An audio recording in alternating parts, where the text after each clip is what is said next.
Bueno, hermanos, esta mañana traigo para ustedes una reflexión un poco diferente a como normalmente la hago. Si ustedes han seguido o están siguiendo el devocional del Pastor Jorge, se darán cuenta que esta mañana se empezó una serie acerca del pecado. Y bueno, yo quisiera, si alguno de pronto no lo leyó el día de ayer, que quisiera invitarlo a que lo leyera y que pudiera hacer toda esta serie. Pero mi reflexión tiene que ver con algo importante esta mañana.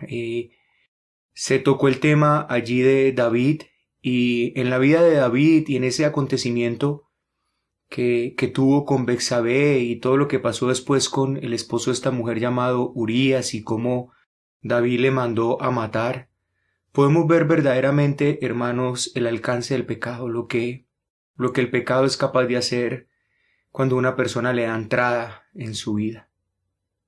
David no era cualquier persona, David era un hombre conforme al corazón de Dios. Pero yo quisiera, hermanos, que usted y yo meditáramos en algo bastante importante. Si usted se da cuenta cuando Natán viene a hablarle a David y esa parábola que utilizó con ese hombre que tenía muchas ovejitas y que había uno que solamente tenía una y que este hombre se la mandó a quitar y bueno, David se llena de enojo y se llena de rabia y dice que ese hombre merece la muerte y después Natán le dice que ese hombre es él. Yo quiero que usted note que David se encargó de intentar limpiar por todo lado las consecuencias que ese pecado podría llegar a traer sobre su vida.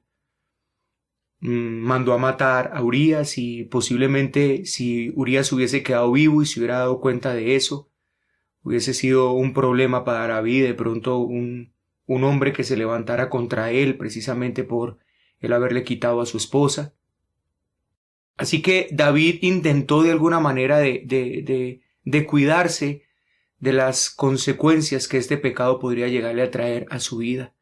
El problema es una cosa, hermanos, que ignoró a Dios, que ignoró que la consecuencia más grande que puede venir sobre el pecado posiblemente no venga del mismo pecado, sino que venga del castigo de Dios. Y quisiera que meditáramos en esto esta mañana.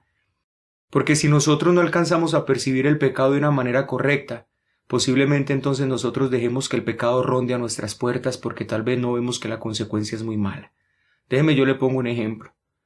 Piense, hermano, en que usted toma una moneda de 100 pesos o se roba una moneda de 100 pesos. Y usted piensa y reflexiona y dice, ¿qué gravedad puede venir sobre mi vida robarme una moneda de 100 pesos? Y para usted posiblemente no. Ese acto no involucre realmente una consecuencia grave. Posiblemente no lo van a meter a la cárcel por robarse 100 pesos. Tal vez 100 pesos nadie los eche de ver, por lo tanto nadie le va a reclamar. Tal vez su reputación no sea puesta en duda tampoco, porque pues 100 pesos, como le acabo de decir, nadie echa de ver. Pero el asunto, hermano, en esta situación es Dios. Que independientemente que David haya querido limpiar toda la situación alrededor de él, Dios vio todo. Y como usted puede ver, hermano, la peor consecuencia que tiene David la tiene y la obtiene de parte de Dios. Vemos cómo su hijo muere como consecuencia de este pecado, pero como consecuencia del castigo de Dios. David lo sabe, por eso es que David entra en ayuno y entra en oración, porque él sabe que está siendo reprendido por Dios. Pero no solamente eso. Nadie, hermano, ¿quién se va a imaginar que ante un adulterio un hijo de uno se pueda levantar contra uno mismo? Nadie evalúa eso. Usted posiblemente ante un adulterio, usted está esperando que el esposo de esta mujer no se dé cuenta para que no vaya a venir y lo vaya a matar a usted. O tal vez tener cuidado de que esta persona no quede en embarazo para usted después tener que responder por un bebé no deseado. Y quién sabe qué otras cosas puede pensar como consecuencia de un adulterio.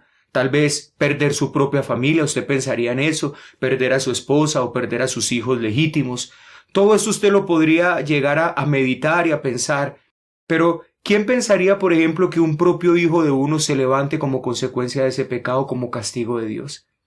¿Quién pensaría, por ejemplo, lo que le pasó a David, que él lo hizo en secreto, pero Dios en público hizo que personas se acostaran con las mujeres de él a plena luz del día?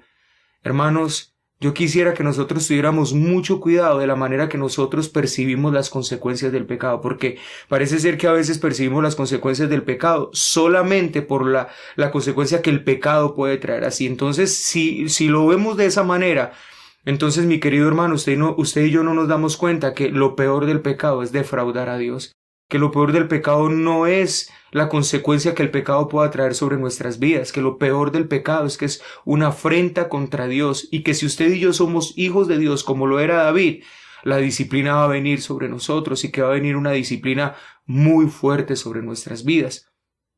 Pero hermanos, aún si esa disciplina no llegara a venir, yo quisiera que usted y yo pudiéramos ver el pecado como algo que realmente es desastroso, que pudiéramos mirar cómo sucedió esto en la vida de David y el alcance que esto tuvo en su vida, el daño que tuvo sobre su familia, el daño que tuvo sobre la propia vida de él, todo lo que este hombre tuvo que afrontar por ese pecado. Hermanos, el asunto es algo serio, el asunto es algo de prestarle importancia y sobre todas las cosas, mi querido hermano, no juzguemos el pecado someramente, no juzguemos el pecado ahí por encimita, pensando simplemente que la única consecuencia que puede venir a causa del pecado es lo que el mismo pecado pueda traer. No, hermanos, no olvidemos a Dios, no olvidemos a Dios en la ecuación. No olvidemos que Dios está viendo, no olvidemos que Dios está mirando, que Él nos mira y que aunque usted y yo lo hagamos en secreto e intentemos incluso limpiar todo a nuestro alrededor, mi hermanos, de Dios nadie se burla y lo que el hombre siembra, eso cosecha.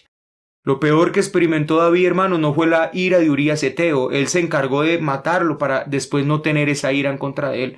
Lo peor que David enfrentó fue la disciplina fuerte de Dios en su vida. Fue esa amargura espiritual a causa del pecado, saber que había defraudado a su Señor, saber que Dios vio cada uno de esos actos y que todo lo que él hizo en secreto, Dios se lo puso en público como una gran disciplina de parte de Dios para David. Hermanos, no ignoremos eso, porque entonces usted y yo vamos a ver aquellos pecados respetables socialmente como algo de lo cual nosotros podemos hacerlo y que no va a traer ninguna consecuencia para nuestras vidas. Pero hermanos, el pecado es extremadamente desastroso, dañino, y usted y yo no alcanzamos a dimensionar en este momento, una vez entrado en pecado, cuál va a ser el alcance, no solamente del pecado, sino cuál será la disciplina que venga a nuestras vidas de parte de Dios para corregirnos por ese pecado.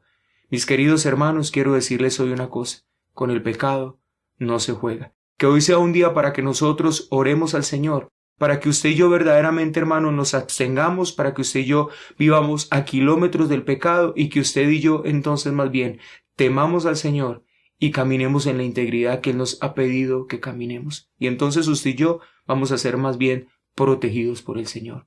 Bendiciones. Buen día, hermanos.